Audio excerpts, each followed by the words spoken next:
రాధాకృష్ణ నాయుడు. ఆయన నెల్లూరు వాసి, కానీ మొగల్తూరులో సెటిల్ అయ్యి అక్కడ స్టేట్ ఎక్సైజ్ ఇన్స్పెక్టర్గా రిటైర్ అయ్యారు ఆయన. అండ్ ఆయన నీకు ఎవరు పోలికలైనా ఎవరి బుద్ధి అని రావచ్చు, కానీ ఆయన బుద్ధులు మాత్రం రాకూడదురా అనేవాళ్ళు.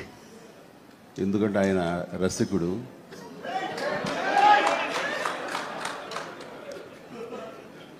ఇద్దరు ఇంట్లో ఉండేవాళ్ళు, నాకు ఇద్దరు అమ్మమ్మలు.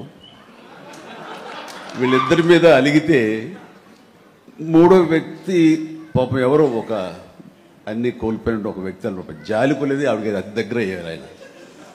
అలా 3 మనకు తెలిసి 4-5 ఉన్నాయేమో మనకు తెలియదు. అందుకని